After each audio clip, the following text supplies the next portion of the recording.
the quote is this: "Mortal things touch the mind, and there are tears for such things." Certainly very good food for thought, I think. Both Ned and I are French-Canadian by birth, coincidentally enough. Ned from Montreal and me from Quebec City. So I thought it wise that I should start tonight with a French word. It seems only appropriate. I won't make a Canuck word that would be naughty, but I will certainly come up with a good French word that even the Parisians will know well. And that is flaneur. The word flaneur, F-L-A-N-E-U-R. And on the least interesting end of the spectrum of that word is the word stroller, who simply strolls around. But on the best side of that continuum is the word observer. The reason I bring that word up, because tonight's author, I don't know how much strolling he does, but it's obvious from the book that he's written that he is an observer. And he has a catalog and the greatest contraption in his brain to remember things. And you find that very early in. One of the other things that I'm very keen on is the richer the journey, the richer the storytelling. My theory for someone who reads 100 books a year is always my goal. And indeed, our author tonight has had so far a very interesting journey. A very hardworking mother from Montreal, then Quebec City, and then down to Bermuda. A military father in Bermuda, guess where they met? Then on to Oklahoma, and then eventually our man tonight, born in Montreal, and then eventually moved and spent most of his life in Philadelphia. And that is a key word for you to remember. A bachelor's degree from Temple University, a master's degree from Gallaudet University, and also a master's of fine arts from Vermont College. His first book, 2013, called The City of Brotherly Love. And if you don't know that that refers to Philadelphia, you now have a new bit of trivia in your scrapbook. The City of Brotherly Love, short stories that won the Independent Publisher Award Gold Medal for literary fiction. Great start there, hey? Then he was the recipient of 2 fellowships from the Pennsylvania Council on the Arts and 2 artist residencies at Ireland's highly respected and highly immersive, and watch me try my Irish here, forgive me anyone, Rialig retreat, the Seal Rialig retreat. Kilrillig is how they pronounce it. Well, thank you for, I'll correct Google. In 2017, he wrote his second book, which was a memoir, Open Admissions, What Teaching at Community College Taught Me About Learning, mapping a 4-decade award-winning teaching career. 44 decade, no, you're not that old, my friend. A writer, a rugby player, an improvisation actor, a singer in a rhythm and blues band, and if you're in Philadelphia tomorrow night, he is performing tomorrow night in Philadelphia. Next week. Next weekend, correct? For the second time. One more time and I'm leaving. No. Shakespeare aficionado, and now a Camden native. Ladies and gentlemen, Mr. Ned Bachus.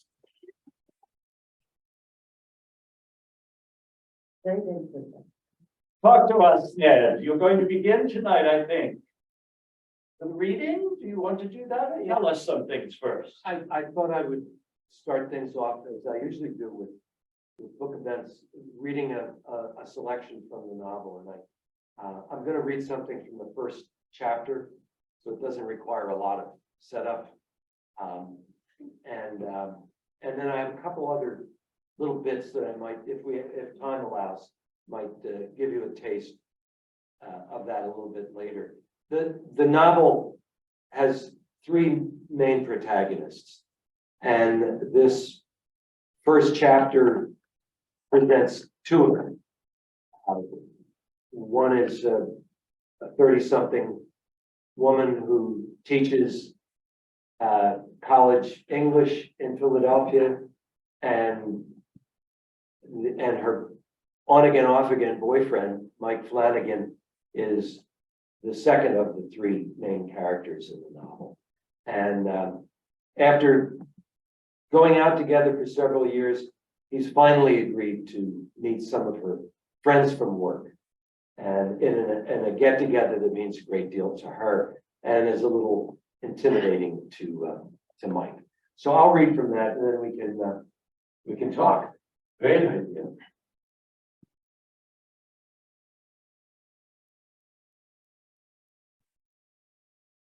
And thank you for zooming in here. It's great to have you all, and the folks who braved the weather and came out here tonight in Camden.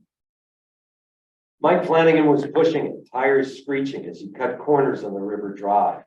Drive it like you stole it. One of Sarah's community college students had taught her the expression. He hadn't been that late, but he swore he could hear a sizzle steaming from the top of her head. 10 minutes of silence in the car was unlike Sarah. Maybe she'd had to deal with a horrible student today. By the time they were halfway to Center City, he'd acknowledged that after seeing her for nearly 2 years, it was right that he finally meet some of her work friends from the college. The apartment building was just off the Art Museum circle. Mike pulled his Reliant into a parking space in front of the high-rise building and turned off the ignition. Sarah opened the glass door and strode into the vestibule. "I won't embarrass you," Mike said, catching up at the elevator. She glowered at him, then poked the already lit button for the 14th floor. He immediately regretted his comment. Stupid. As much as he dreaded this encounter, the last thing she should think was that he wanted to derail this little coming out party. Riding the elevator, he watched her inspect the bouquet of flowers he was holding, then study the closed elevator doors. A cheerful array of colors for the winter, the florist assured him. He watched Sarah take in every detail and could tell from her softened expression that she liked them. When they reached their floor, she glided onto the thickly carpeted hallway, the swish of her skirt and muted laughter from behind the door to his left, the only sounds. From an open door at the end of the corridor, a woman in jeans and a designer top appeared. She and Sarah hugged. "Mike, I'm Sharon," the woman wilted. She pecked him on the cheek. Mike eyed the ornate stenciling at the tops of the walls and the African mask across from him. "Don't break anything, Flanagan." "You and I," Sharon said to Mike in a confidential tone, "are all that's keeping this from being a faculty convention." "Oh," he said. "We." "I'm an attorney," she said, winking, "and I've heard all the jokes." "And they're all true," said a mustached man with gold wire-rimmed glasses who appeared at the entrance to the kitchen. "I'm Larry Goldman," he said. Mike shook his hand. "I teach with Sarah," Larry said. "I am not an attorney." Mike wondered whatever happened to lawyers. It was soon obvious that these people had all heard about it. The nice former student of Sarah's office partner, whom Sarah had finally worked up the nerve to ask out. Sarah loved to bring up the story. They asked about his experience at the college, seemed genuinely interested, but when the conversation turned to cats, he felt his chest tighten. Leona and Tom didn't have children. They had cats. We're all college professors, cat people. He failed the cat test. He didn't hate cats, but they were so different from dogs. "Wiscasset has some sort of flu," Leona said. "The vet doesn't seem to know what to do." She shook her head. "The poor guy knows what's in store for him when our car pulls up to the vet's office," Tom said. "He just knows." "I make Tom take him," Leona said. "I'm not proud to admit that, but it's true." "I don't particularly enjoy it," Tom said with a pained expression. He was going on about a trip to the vet, but he might have been talking about watching the nurses do heel sticks on his premature newborn in the NICU. What good would it tell this guy to get a grip? He was as likely to tell him about losing Lori and little Michael. Mike took a pull on the beer. He He might not need a passport to enter a center city high-rise apartment, but was there a guidebook? But now that the conversation had turned his thoughts to the two people he loved more than anything in the world, he wasn't sure he cared. Standing at the stove below two large woks hanging from an iron rack, Larry lined up bowls of chicken pieces, shrimp, and scallops next to him. Mike watched him place metal rings on the two front burners, set the two woks on them, then turn on the gas under each unit. Did those rings have a name? Do you buy them in Chinatown? He took a deep breath and tried to focus on what people were saying. Instead, he pictured himself rushing through the ER entrance in upstate New York, remembered knowing what the young doctor was about to tell him just from the look on his face.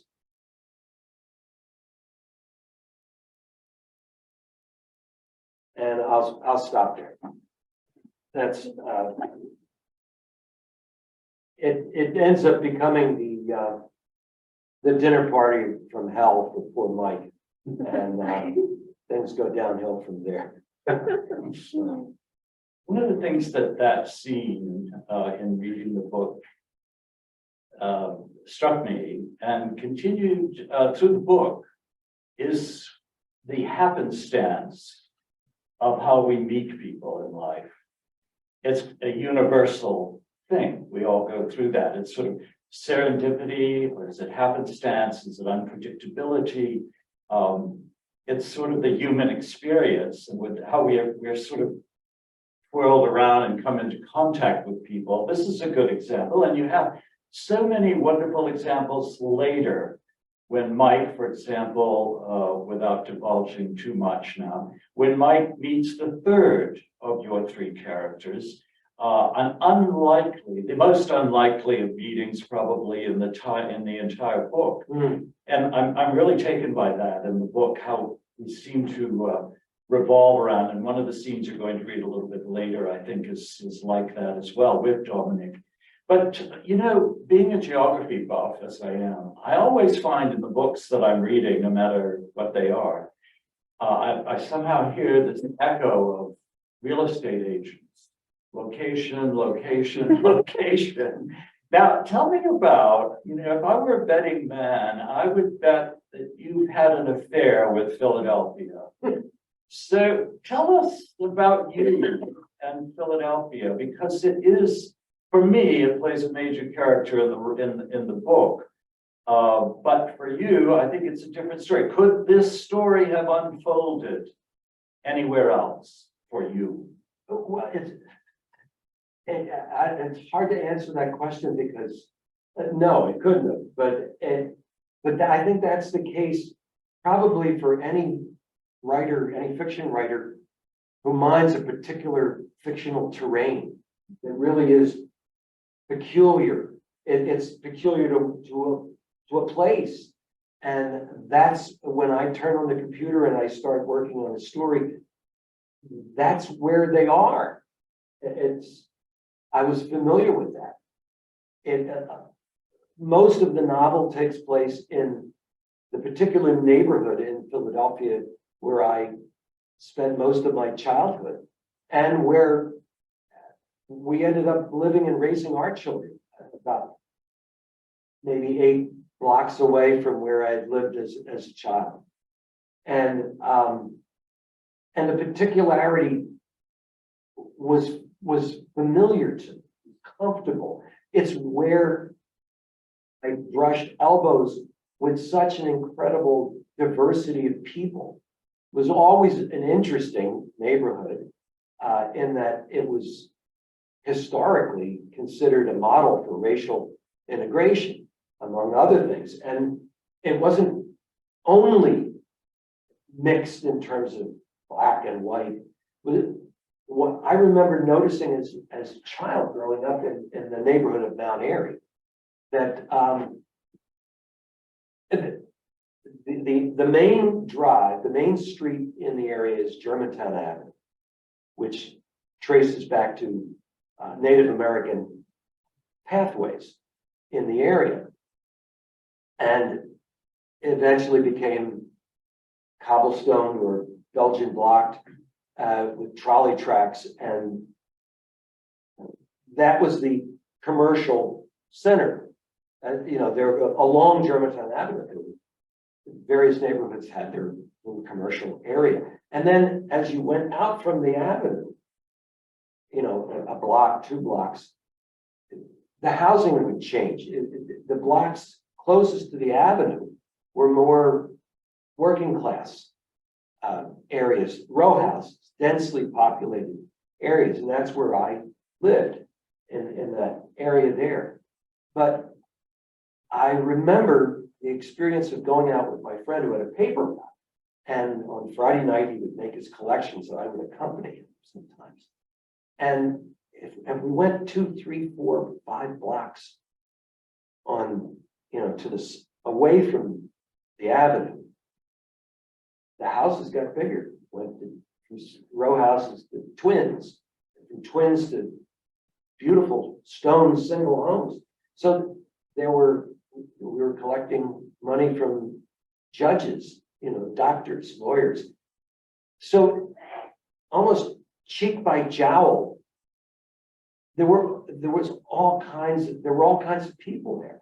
Socioeconomically, you were near everyone, and you were around all kinds of people, and I was always interested in them. I always found myself for some reason surrounded by people who seemed to do amazing things, just interesting things that caught my attention, and I noticed that.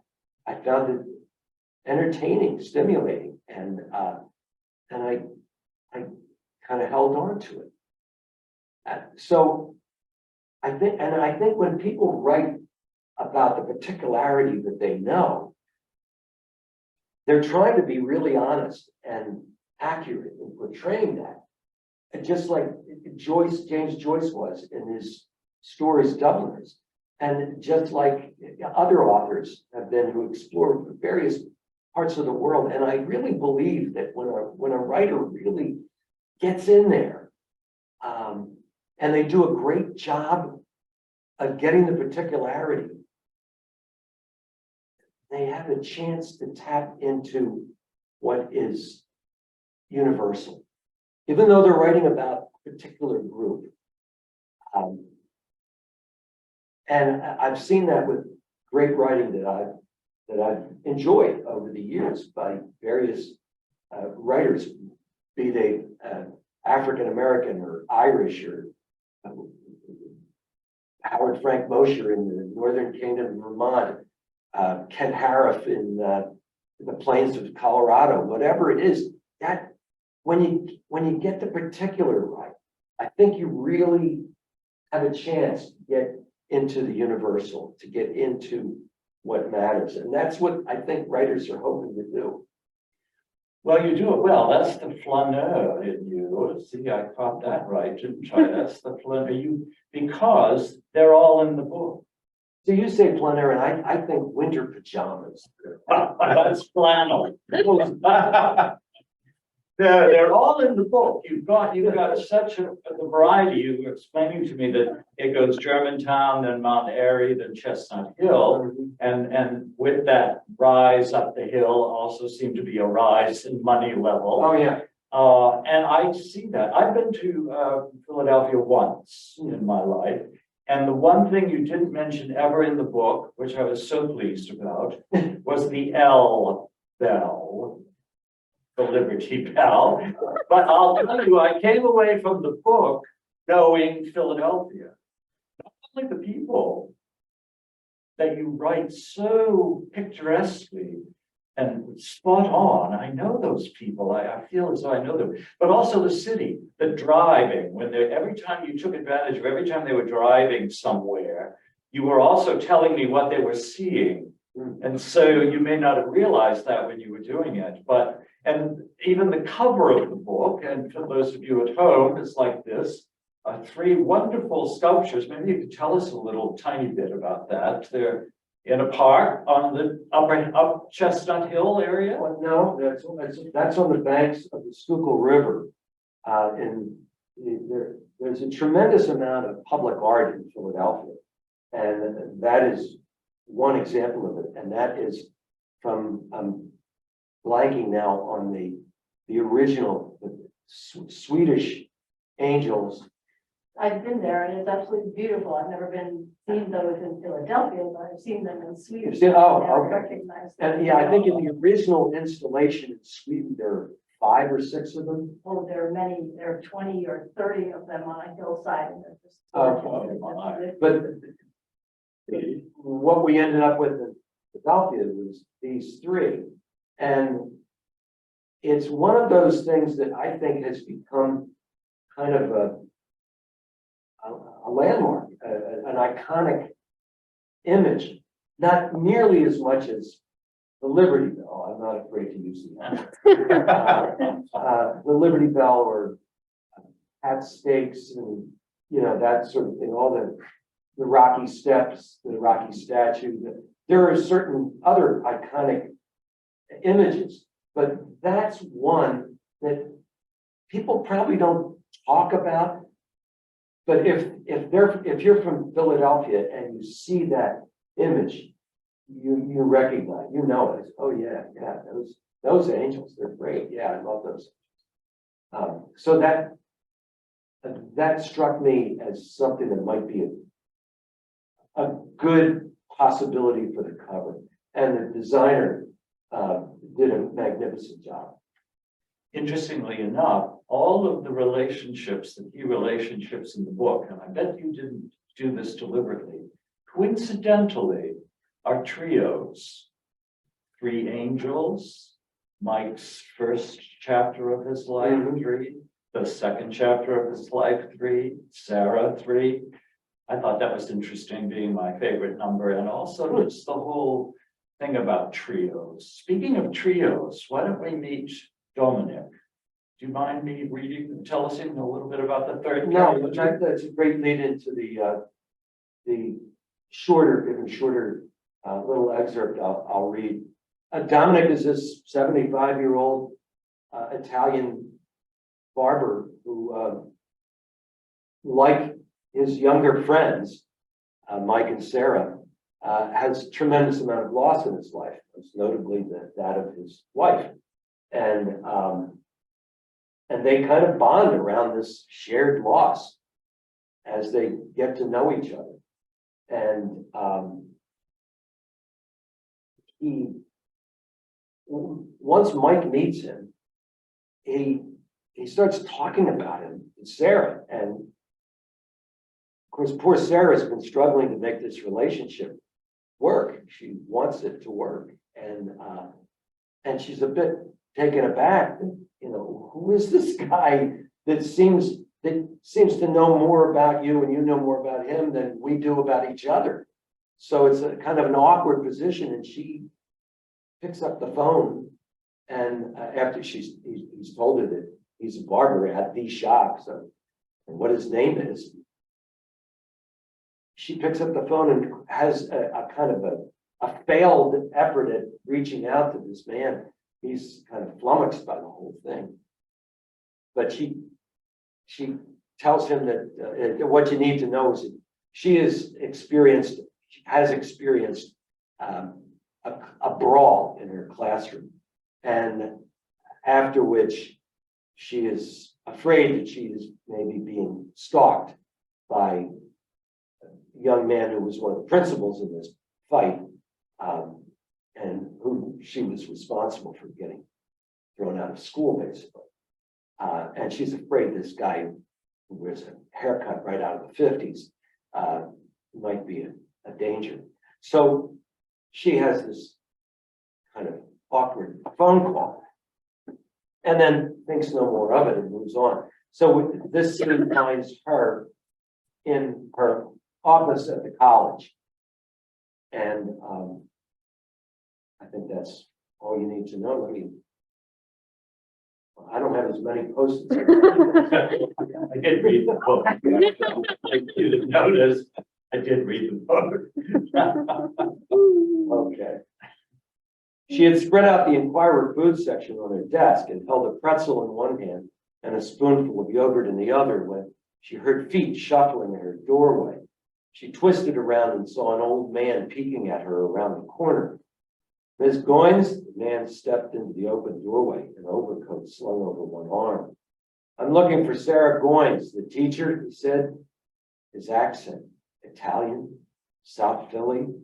His craggy face bore some resemblance to the guy with the pompadour, but she couldn't be sure. And if I am, she said. Her pepper spray sat inside a pocket of her coat, which hung on the back of the office door. I'm not trying to be funny, he said. I don't think you're funny at all. She slid the drawer open and put her hand on the scissors. Somehow, he said, I think you are.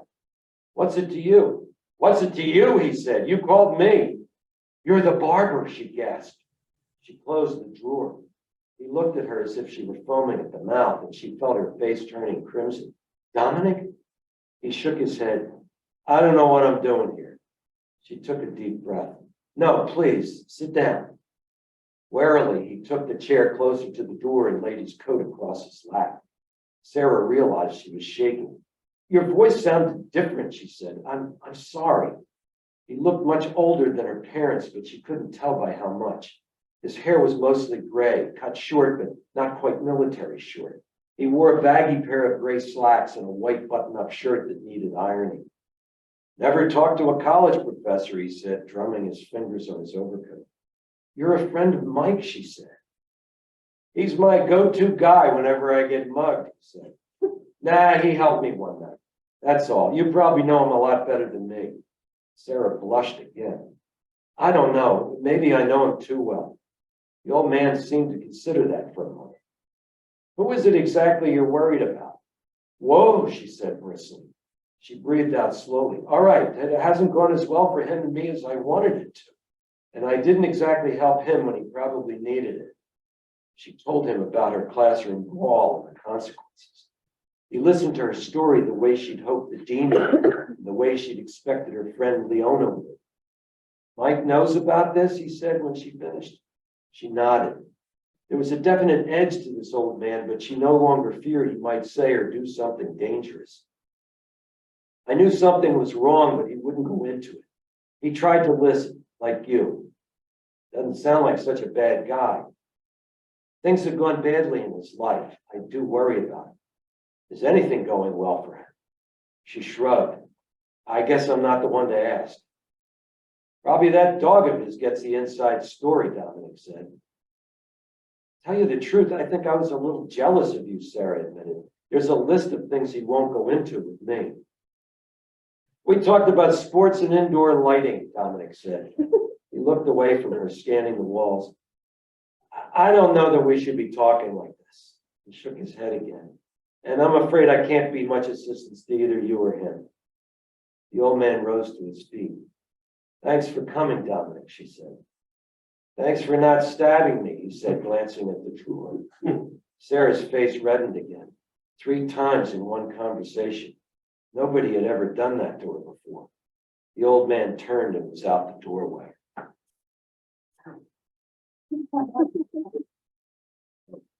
So that's our Dominic. And that is perhaps the lightest scene in the book because of the awkwardness of it. The complicities that arise from the brawl, of course, stay with us without giving anything away through the book. And one of the things you didn't mention, but maybe important in that little scenario, is again this trio. So now we have Sarah, Mike, and Dominic. Mike doesn't know Sarah has talked to Dominic. And there the train goes off the track, and the complicities of that relationship, without giving much away, I know I keep saying that, but what it brought up for me as I was thinking, not only about them, but many other characters in the book, is there's a saying that I could never quite get right, but it is, you have your birth family and then you create your family as you get older in life. And as unlikely as this relationship, you did say the word mugged when Dominic said, yeah, he's the man I go to when I get mugged. That is how they met. But how it's so unique how all of them in the book are creating their own family, aren't they? There are fractured relationships, there are new relationships, healed relationships, abandoned relationships, but they all seem to me, anyway, in my humble opinion, to revolve around almost the natural desire and the natural need to create a more nurturing family than maybe any of them came from. Am I way out in left field, or how do you feel about that? No, not at all. That's very much about what the book is about. The families, we all get families that we're born into to some degree, large or small, but we also all find ourselves creating de facto families and close friendships. This is something I experienced very much as a child growing up in Philadelphia, where my family there was my mother, single parent mom raising me. My only relatives they were all up in Quebec, or on my father's side of the family in Oklahoma. Didn't have a lot to do with them except on those rare, very special summer vacations, a few of them. And it seemed everybody around me had relatives in the next neighborhood. They had cousins, aunts, and that's a typical Philadelphia situation. And I developed incredibly close relationships with people through my activities, through my neighborhoods, and then activities, and that they became de facto families. And I think we all do that to some degree, and it can be very sustaining. And that happens with these characters in this book, very much so. All the way through the story, we see a contrast between both kinds of families. And it plays out with a little almost competitiveness in a sense. I mean, Sarah's close with her parents who live in New York City. They're only a quick train ride up to New York. But she becomes so close to the people in her work, in her neighborhood, and then with Mike and Dominic, and with the guys in the barbershop where Dominic works. These are all unexpected connections that turn out to matter a great deal. So yeah, that I see that as one of those phenomena that we don't pay enough attention to those connections, those kinds of really important relationships that can matter as much as family, and they become incredibly important. I think we have a question from a live audience. I'm curious, when you had said that you had chosen to return to the neighborhood or the area where you had grown up and raised your children there. And I guess I was wondering, because you felt that your extended family was so far afield and that felt like home, and did a job bring you there? It sounds like you were able to choose. I was only really gone for 2 years of graduate school. I was at Gallaudet in Washington, and then came back and was hired to work at my alma mater, Community College of Philadelphia, which is basically the college where the fictional Sarah works, everything but name, but it is essentially that school. And so when I came back, I had that job, so I was going to live in Philadelphia. My mother was still living at the time, and Kathleen and I got married and settled right in the same neighborhood. And so I never really left. I left it to go to school, but then where am I going to work? And had an opportunity to work on the faculty. I started out as a counselor at the Community College of Philadelphia before I moved into teaching. I'm curious about those people who choose to stay in their hometowns and those And who never. And interestingly enough, Kathleen, who grew up in upstate New York, cheerfully took her chances moving to Philadelphia and almost immediately became a Philadelphian. Absolutely fell in love with it. And her work had something to do with that. She, at a certain point later in life, she started out as a teacher of the deaf, but later changed careers.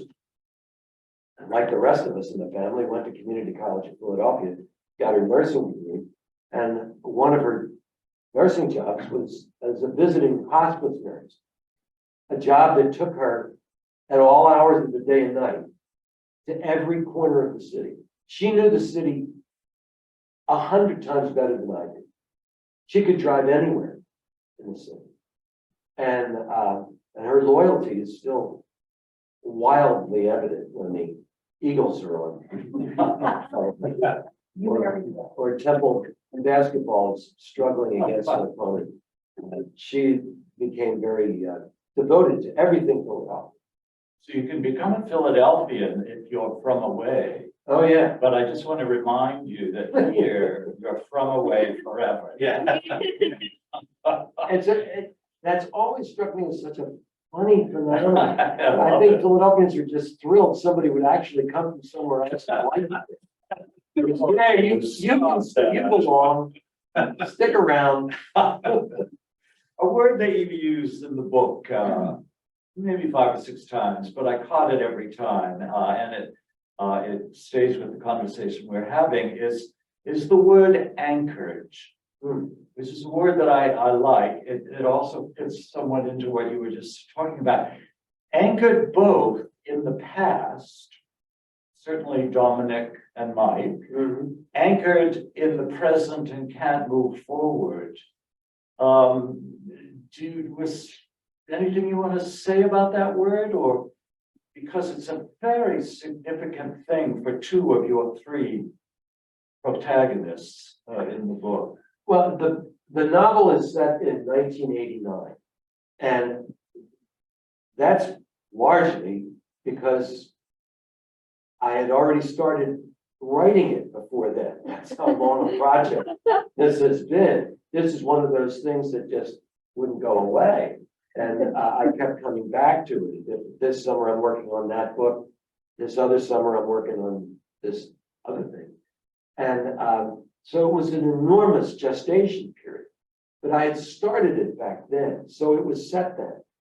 And in retrospect, I was at a certain point, I was really glad that it was set then, because I see it as a different time in American culture.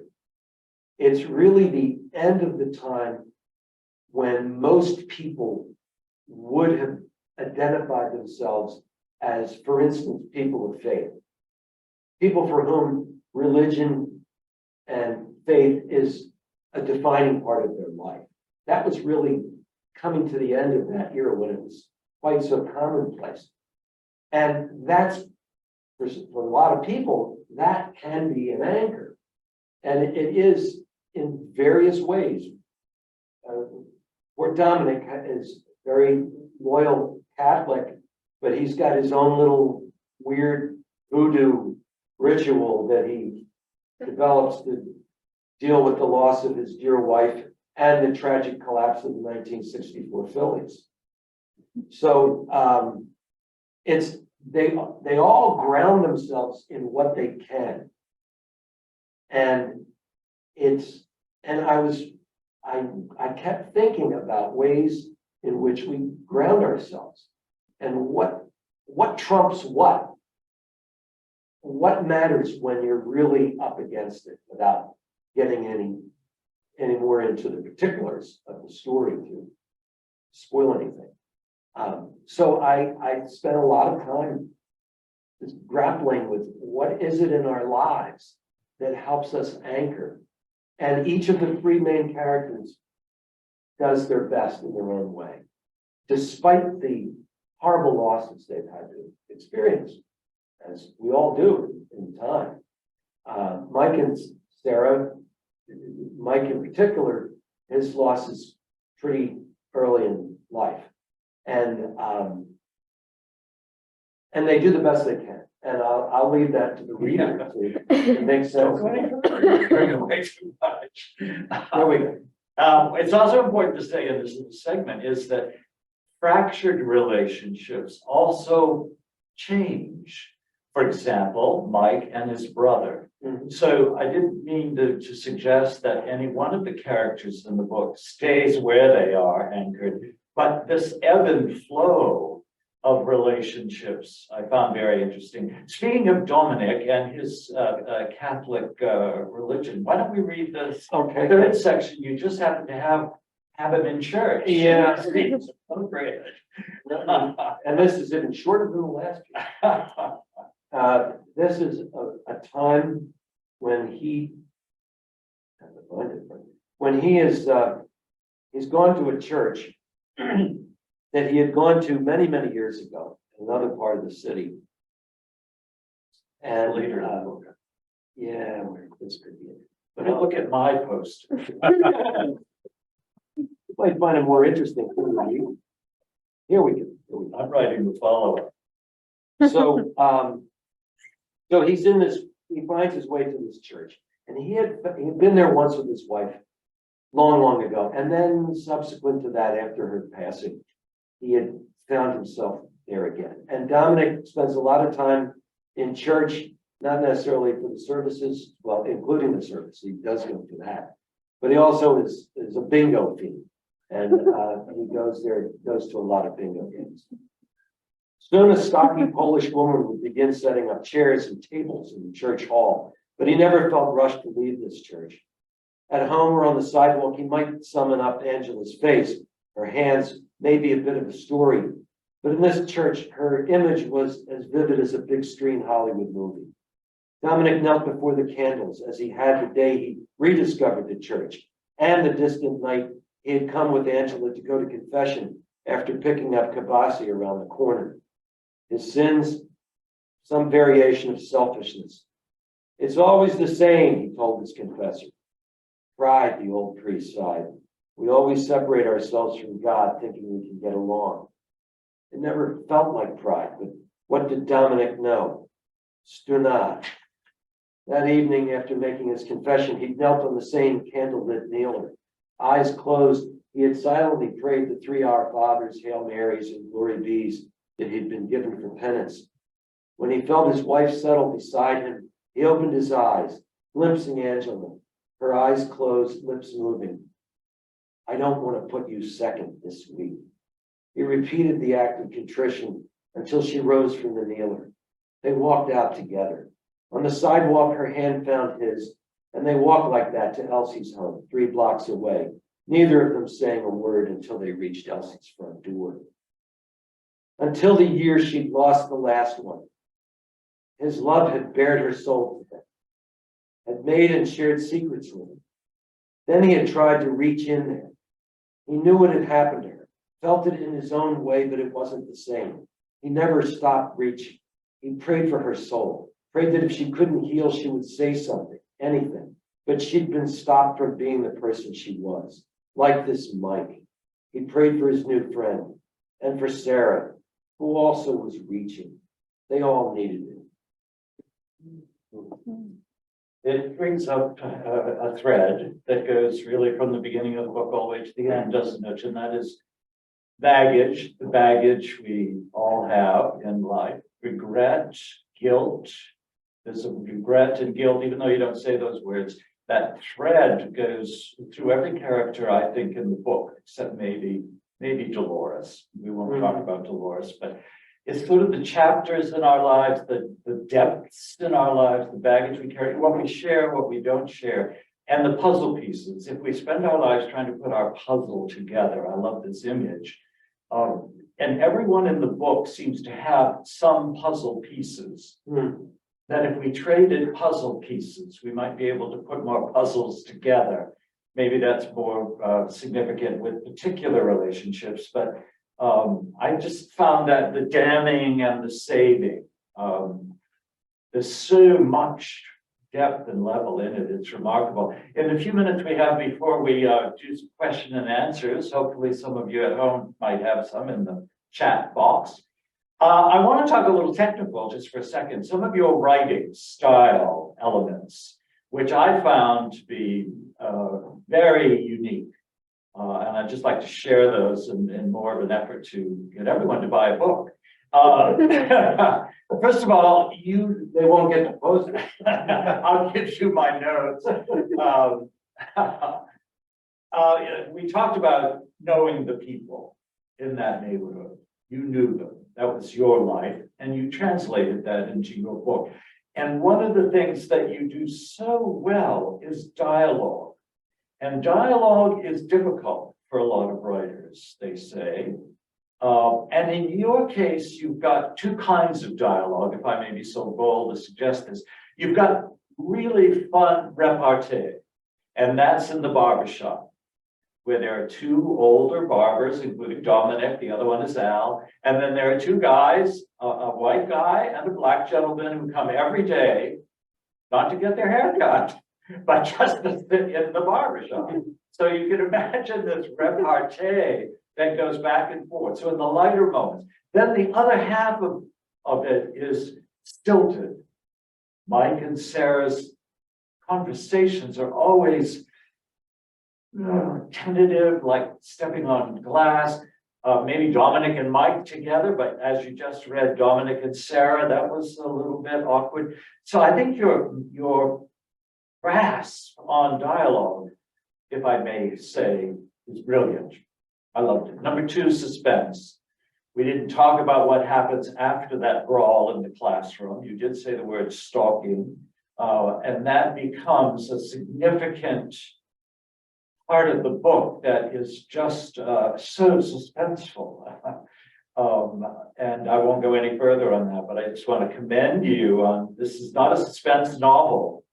It's a lot of things, but it isn't suspense, but there is suspense in 2 or 3 sections, which that was great. One of the things that I love is I read so many books. I love to try to get ahead of the author. I love to try to put the puzzle pieces together, see how clever I can be or not clever. And one of the darn things you do, which made me dislike you in the beginning, but you withhold bits of information. You mention a name or you mention something that happened. I have no clue what you're talking about. And then 5 pages later, you give me another clue. And then 10 pages later, you give me... I loved that because you didn't just blurt it all out. You made me work. You made me say, now I've just got to remember that bit so I can put it together with other bits. Do you agree? Well, I think one of the tricky things in writing a book like this is one of the challenges, but also one of the rewards, I think, is managing who knows what. And I don't mean the reader, that's also part of it. Yeah. You have to do that too. But keeping track of what Mike knows, because Mike knows things he's heard from Dominic that Sarah doesn't know, and Sarah knows, and you get the idea. Yes, without doubt. And that required a lot of charts and Mapping. notes and mapping to just keep, wait a minute. Well, you did it well. I just want to give you a gold star for that. And finally, one other thing before we chat about questions is, we haven't mentioned this early yet, but a part of being anchored in the past, which Mike is dealing with throughout the book, takes place in another town. Mm-hmm. And the other town is New Paltz. New Paltz. Sorry, forgive me. Is that the New York? Yes, Right. New Paltz. Now I translated that immediately into P-U-L-S-E, trying to get a new pulse on life. Well, of course, it's not that way, but that's how I translate. Just like the trio, the three. But you transitioned from Philadelphia or Chestnut Hill, any of those neighborhoods, back to New Paltz, the way the mind would work, not the way a writer usually writes. There are no dots, finish paragraph, dot, dot, dot, then we're in New Paltz, remembering something. You just keep going, right? One paragraph right after another, and the reader you challenge the reader to constantly make that switch. I found that absolutely fascinating, that you just had to pay attention constantly as to, you get 7 words into a sentence and you realize it doesn't really connect with the paragraph before it. Why? Because in his mind, his memory has gone back so quickly like that, as our memories do. And I found that very rare in a book. So again, you can send the check in the mail. Well, let us do see if we have some questions. Shall we start in the room? Are there any other thoughts or questions or comments? No, that's okay. You don't We need have to. some questions here from the virtual audience. Good, great. So first of all, a comment. It says, Ned and Kathleen are 2 of the most fabulous people on this planet. Cheers from Philadelphia. Go Birds. Alakazip. Didn't care about the book. She only cares about you too. So here's an actual question. Could you talk a little bit about your background as a writer? How did you get started, and what is your writing process like? It's a lot to cover. Big one. It is a big one.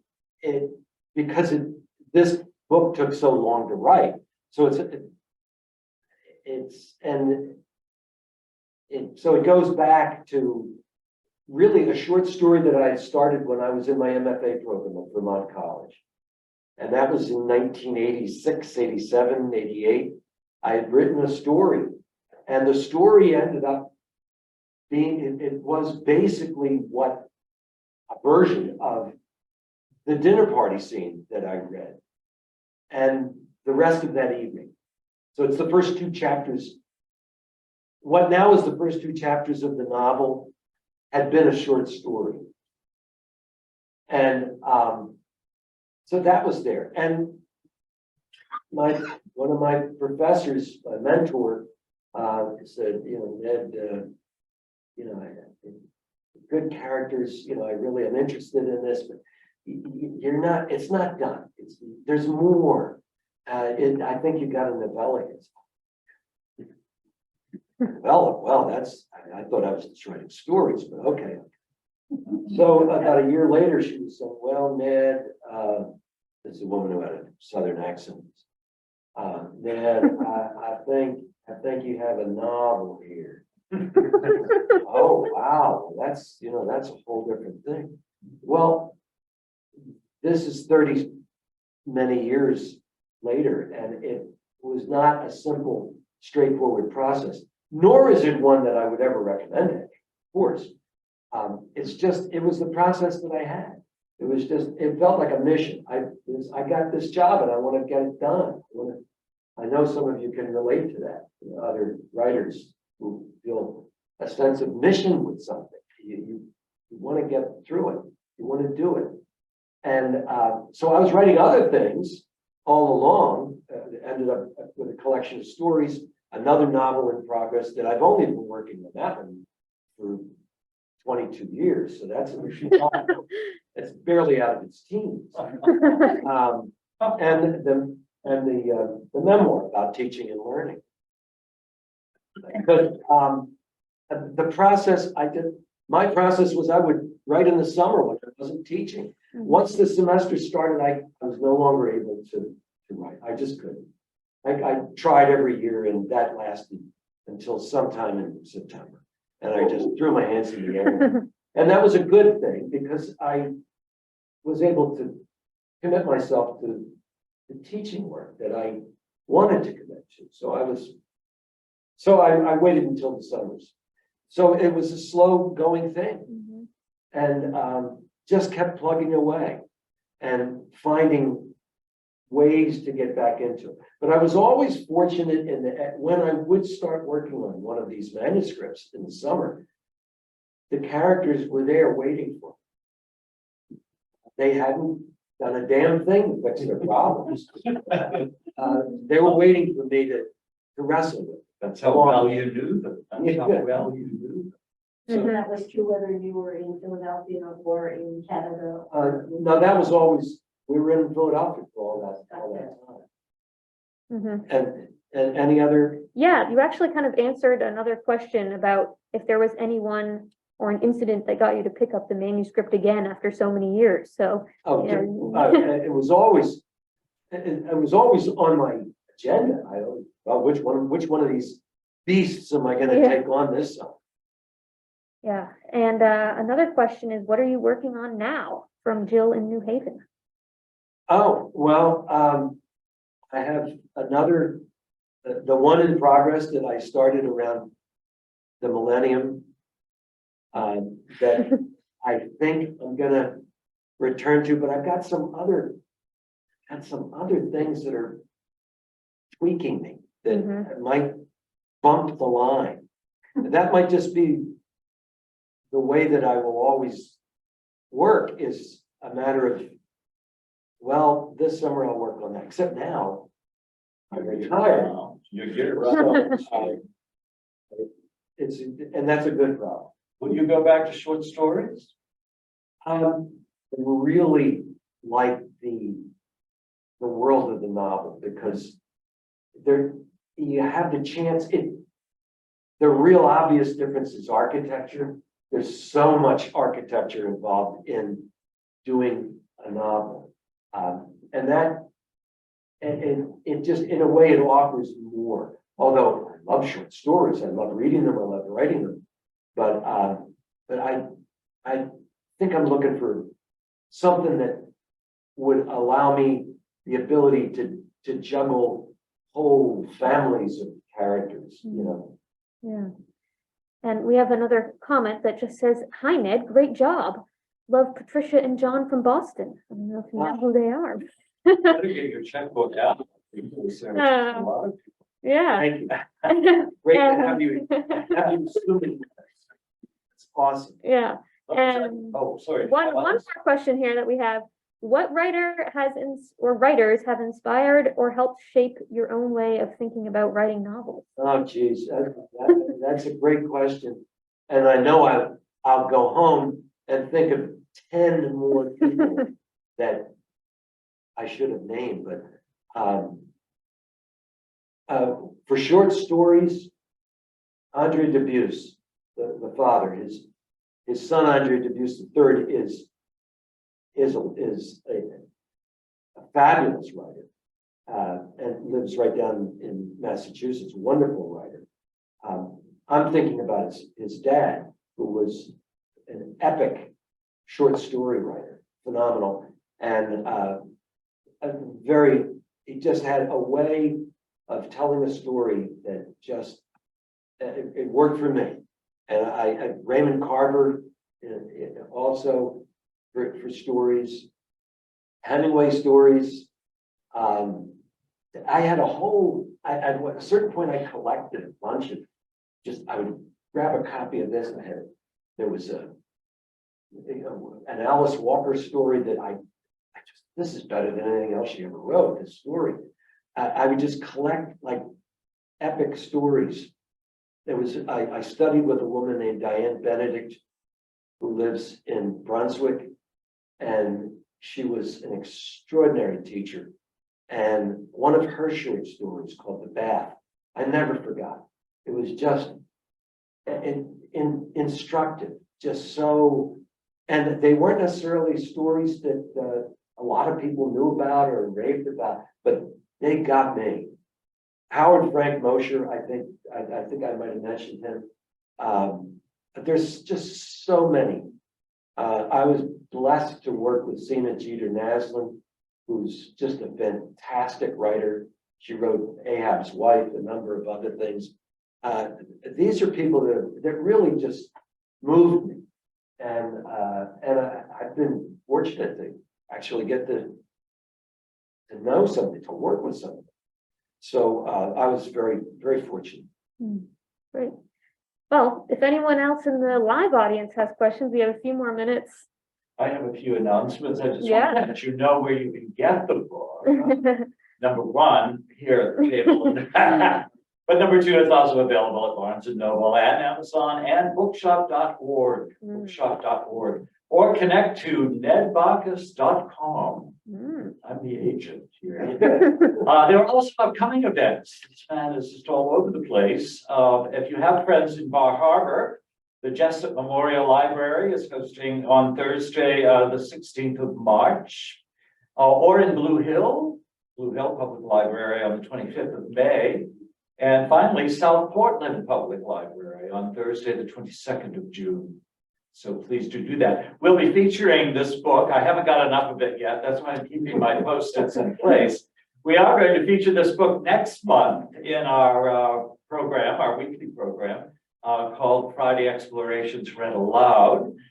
This is, we referred to that earlier this evening. It goes live at 11 o'clock on Friday morning. And Joseph, where does that program rank in terms of exposure? You are so good at asking that question. How does it compare? It's just remarkable. Let me tell you, the Camden Public Library Yeah. in tiny little beautiful Camden, Maine, is #1 in the state of Maine of all the libraries, small and large, with the most number of subscribers to our program's YouTube channel.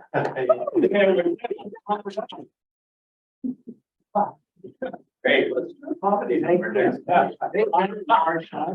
Well, we do one every Friday. We've done, this will be number 115. We've done 114 programs. Wow. So over 2 years, and so we will be featuring. And what is your biggest number? The one that Well, most views. it's interesting you asked that. You are terrific, and we didn't even talk about this one. We used to do a puppet. Let's see, there were just the awards the other night, and the award, the Master of Ceremonies at the Music Award was the late night talk show host from South Africa. Trevor Noah. But I did Trevor Noah 2 years ago. And then he was going to host the Tonys or something. So we have, I think from him, you probably can't pull that one up right away. I'm working on it. Yeah.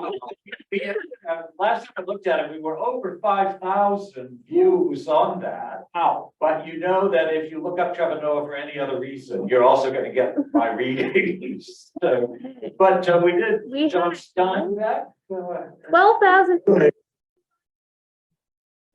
12,000? 865. Wow. So and even the book we did last week, we have 60 or so already. So we get out there, and people are from around the world. Well, anyway, I didn't mean to take the time away from your book, but we're featuring your book, and I'll give a different slant on it next week, next month, actually. I'm not sure what date we use it, but we're going to insert it in amongst some other great books. 1 a week. So if you get cold or you're tired of shoveling, just get a hot chocolate and turn us on every 11 o'clock on Friday morning, and they stay on forever. So 114 of our programs are on the site. So you're really binged through the winter. Yeah. Ladies and gentlemen, both live and on Zoom, thank you so much for joining us tonight. It's been fun chatting with Ned and picking his brain, forcing him to face some issues. And so, and I'm sure if and when you read the book, you'll find a little bit of everything we talked about. So thank you so much. And Ned, from me to you, best of success with the future. Thank you, Joseph. An author could not hope for a better reader come along. Well, then you can put me in your next books if you want. I understand that would not be your first. Hey, really? Is that another feeder? Heard that another Maine author. Another Maine author was my college roommate, and he was voted least likely to succeed in the journalism program. Now you guessed, the University of Maine, 1971. It was a man. He graduated in 72, in 70. A year ahead of me. Who could that be? Getting scarier every minute. And he's a scary kind of guy. That would, of course, be Ned Bachus. No, that would, of course, be Stephen King. Anyway, tales to be told. Best of success. Thank you. Congratulations. Thank you. Thank you. Thank you.